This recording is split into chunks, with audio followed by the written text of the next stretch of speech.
Bismillahirrahmanirrahim. Assalamualaikum warahmatullahi wabarakatuh. Alhamdulillah, puji dan syukur senantiasa kita panjatkan kepada Allah Subhanahu wa taala. Begitupun juga salawat dan salam semoga tercurah dan terlimpahkan hanya kepada Rasulullah Muhammad sallallahu alaihi wasallam. Senantiasa kita berdoa kepada Allah, ya Allah, jadikan kepada kami ilmu-ilmu yang bermanfaat, mudahkan kepada kami ilmu-ilmu yang membuat kami senantiasa bisa taat kepada Engkau ya Allah, dan mudah-mudahan ilmu-ilmu yang Allah tambahkan kepada kita adalah ilmu-ilmu yang senantiasa membawa kita lebih dekat kepada Islam, bukan justru menjauhkan kita daripada Islam.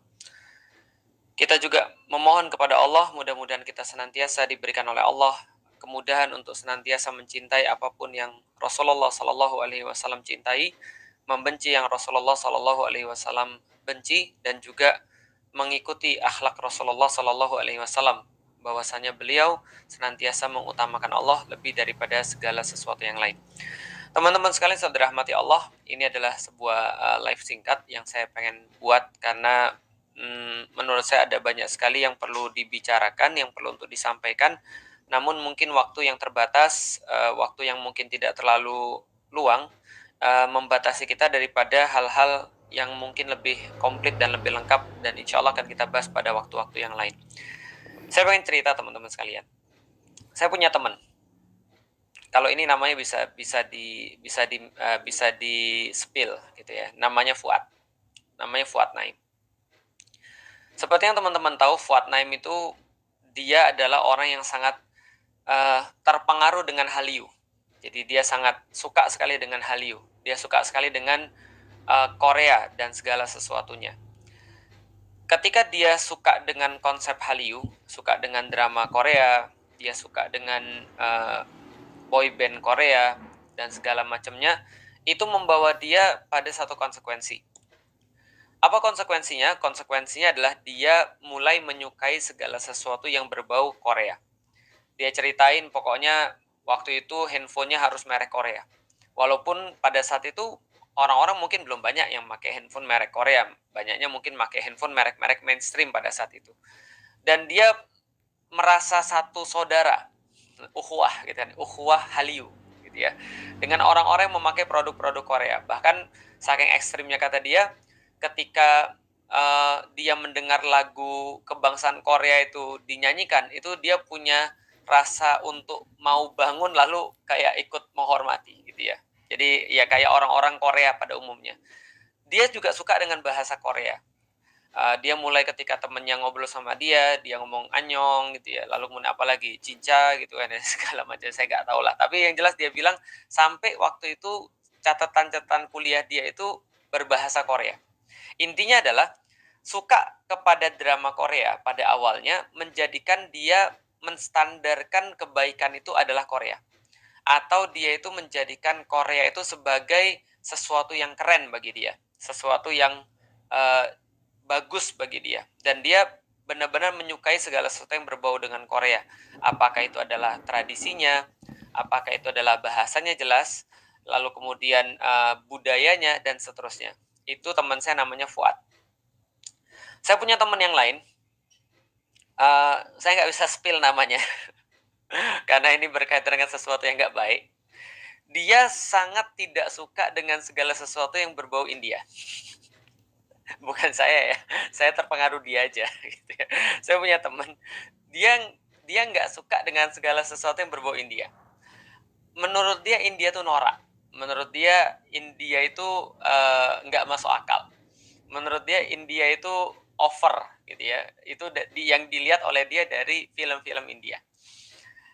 Ketika dia nggak suka sama film India dan apa ya yang dia saksikan itu ternyata tuh merembet kepada yang lain. Dia nggak suka orang berbahasa India. Dia nggak suka dengan budaya India. Dia juga sering mengkritik apa yang dilakukan oleh orang-orang India, misalnya dalam kebersihan, dalam kemudian aktivitas, kehidupan, dan seterusnya. Pokoknya India itu semuanya adalah sesuatu yang tampak salah di mata dia. Kenapa? Karena dia tidak suka apa yang dia saksikan, mungkin budaya India yang merembet kemana-mana. Oke, saya mau ngambil contoh lagi. Saya punya keluarga yang dia itu pernah menyaksikan penjajahan pada zamannya Jepang. Dan bagi dia Jepang tuh selalu salah. Bagi dia Jepang tuh selalu nggak bagus. Berlainan dengan saya adalah produk Jepang. Saya adalah produk yang dari kecil itu seneng banget dengan Jepang. Saya nonton anime Jepang, saya nonton Satria Baja Hitam, saya nonton Google Five, saya nonton Shishimaru gitu ya, yang semuanya itu berbahasa Jepang. Dan saya menjadikan Jepang itu sebagai kiblat saya. Saya main gamenya dari Jepang. Saya baca komiknya dari Jepang, Kung Fu Boy gitu kan ya. Lalu kemudian Dragon Ball dan segala macam. Segala sesuatu yang berbau Jepangan itu menarik bagi saya. Nama Jepang itu keren. Pedang Jepang itu keren. Budaya Jepang itu keren. Cara mereka berpakaian itu keren. Cara mereka ngomong somehow kelihatan sesuatu yang keren bagi saya. Artinya saya berbeda dengan saudara saya 180 derajat. Dia bingung, Lik, kamu kok suka sama Jepang sih? Padahal Jepang itu penjajah, tahu nggak sih? Jepang itu saya pernah merasa loh dijajah. Mereka tuh sadis loh, kejam loh, Lik. Saya bilang, saya nggak tahu apa yang kamu maksud. Karena mungkin kita hidup di zaman yang berbeda. Tapi yang perlu saya sampaikan adalah ternyata persepsi orang tuh bisa berbeda-beda. Saya yang menyukai budaya Jepang, menyukai komik Jepang, menyukai anime Jepang, kartun Jepang, akhirnya menyukai segala sesuatu tentang Jepang. Dan saya mengasosiasikan segala sesuatu tentang Jepang itu menarik. Sementara saudara saya itu, yang dia pernah hidup di masa penjajahan Jepang, itu merasa bahwa apapun yang berkaitan dengan Jepang itu membangkitkan mimpi buruk. Maka dia nggak suka dengan bahasa Jepang. Maka dia nggak suka dengan pedang Jepang. Maka ketika melihat bahkan bootnya orang Jepang, dia nggak suka. Melihat wajahnya orang Jepangnya, dia muak. Kenapa? Karena dia punya sesuatu yang berbeda. Apa yang pengen saya sampaikan dalam live yang singkat ini, teman-teman sekalian? Persepsi itu memberikan kita pada hal-hal yang lebih luas. Persepsi itu menjadikan atau menentukan bagaimana pandangan kita tentang sesuatu. Oke, kalau ada orang yang suka Jepang, dia pasti akan menyukai budaya Jepang. Dia akan menyukai bahasa Jepang. Kalau dia suka kalau dia suka bahasa Jepang, dia juga akan respect pada budaya Jepang. Dia juga akan senang dengan segala sesuatu yang berbau kejepangan. Ya kayak itulah kira-kira. Dan pasti dia tidak pernah akan mengkritik, misalnya contoh, keyakinan orang Jepang. Bahkan akan membela apapun yang datang dari Jepang, mau dia rasionalisasi. Kalaupun ada yang buruk, dia pasti bela. Kalaupun ada sesuatu yang tidak maksimal, dia punya kecenderungan untuk mengadvokasi itu semua. Kenapa? Karena dia sudah suka. Makanya dikatakan cinta itu buta. Cinta itu kadang-kadang membuat kita tuh nggak adil. Itu wajar. Kenapa? Karena namanya orang sudah cinta. Sebaliknya, bukan hanya cinta yang buta. Benci itu juga buta. Karena kalau orang sudah tidak suka pada sesuatu, maka dia tidak mau tahu dan tidak mau cari tahu. Bahkan kalaupun dia tahu, dia berusaha untuk menafikan. Dia berusaha untuk mengingkari. Kalau sudah benci sama sesuatu atau seseorang, mau dia itu berjasa, mau dia itu punya kontribusi, mau dia itu punya partisipasi, bahkan nolong orang yang benci dia, orang benci memang nggak punya ditolong karena benci itu sebagaimana cinta, dia buta, dia nggak bisa ngelihat. Orang sudah nggak suka sama Jepang, dengar suaranya aja nggak mau, lihat benderanya aja pengen bakar, gitu kan ya. Ngelihat sesuatu yang baik dia bilang alah itu pencitraan. Ngelihat sesuatu yang manfaat dia bilang kita bisa melakukan yang lebih baik daripada itu. Dia pokoknya nggak suka aja. Kenapa? Karena dia sudah punya persepsi yang negatif. Oke, teman-teman sekalian. Apa sih yang mau saya sampaikan? Yang saya mau sampaikan adalah teman-teman sekalian, orang yang menyukai sesuatu cenderung akan membela, dan orang yang membenci cenderung akan mencari-cari kesalahan. Dan kadang-kadang ini yang terjadi pada zaman sekarang. Berapa banyak yang kita lihat ada orang-orang yang sebenarnya mereka itu entah mereka benar-benar membenci satu kaum, membenci satu etnis, atau mereka sebenarnya membenci budaya yang ada di dalamnya, membenci misalnya kondisi, atau kadang-kadang bisa jadi juga membenci agama.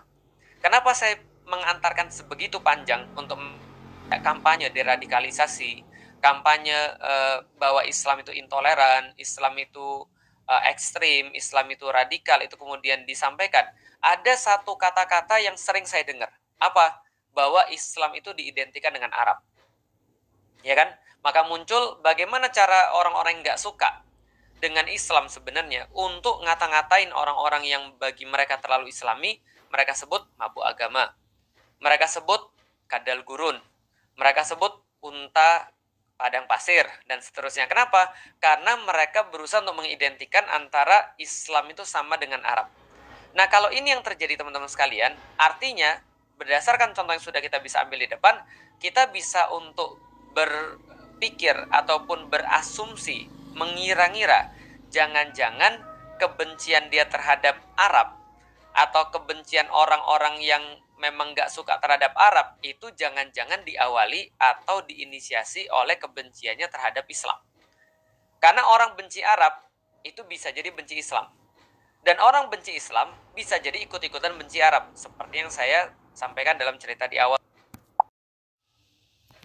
Bener ya, katanya yang dikirim dari negara tetangga malah kain kafan. Ya, 2 kontainer tuh. Jadi sangat perih sekali hati saya tuh.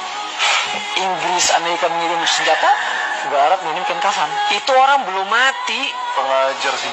Itu kalau aku ya, misal punya anak, nanti anaknya bilang, Pak, kapan mati Pak? Itu sama loh.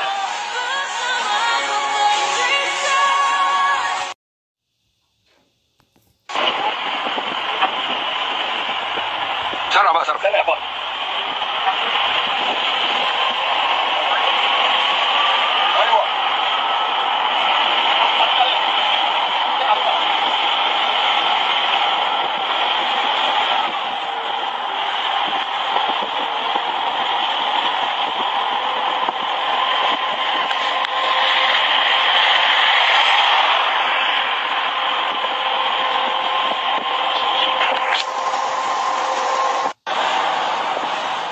هذه السفينة اللي رايحة لفلسطين مساعدات تقريبا 1000 طن 1050 طن تعادل يمكن 30 طائرة ما شاء الله تبارك الله. المملكة العربية السعودية والمملكة الأردنية الهاشمية تحمل مواد غذائية وإيوائية لأهالينا في غزة. أسأل الله سبحانه وتعالى أن يخفف عنهم وأن يديم عليهم الأمن والأمان، وهذه بداية المساعدات.